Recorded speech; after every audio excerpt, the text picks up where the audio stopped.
بسم الله الرحمن الرحيم الصلاة والسلام على رسول الله صلى الله عليه وسلم maanta waxaan kan nagu soo siyaartay safiirka Soomaaliya iyo Somaliland oo jooga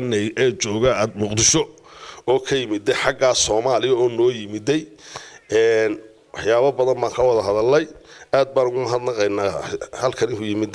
waxyaabaha ka wada hadlay abaaraha xoog weynaa waxyaabaha kale ku xigay waxay ahaayeen waxoogaa development aad waxaan ugu qaylin xagga abaaro waxaan maanta waxaan u baahanahay ina baalka furin laay kala noo soo dhigo oo garaysa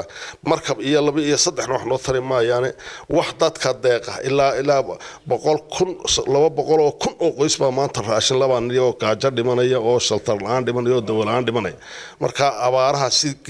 innagana walaalaha iyo Turkiga baan haysanaa marka aad nooga soo caawiyo iminkan wadankayga la hadlaynaa urgent baan galaynaa emergency baan iminkan la hadlaynaa waxa weyn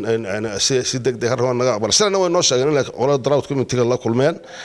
waxyaabo kale oo horumarinaya xiriirka inaga dhaxeeya labada wadan waanu ka wada hadalnay inaan xoojino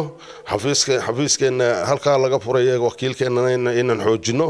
in wixii kale relation inaga dhaxaynaa wanaajinaan ka wada hadalay aad bay nooga aqbaleen wax kasta aad bay nooga aqbaleen waxay negative nagu yiraahdeen ma jiro safiirku xidhanaa inaga oo kale waxa degdeg baa loo dhameyn doonaa meelaha kale horumarinta loo baahan yahay waanu ka wada hadalno isna waa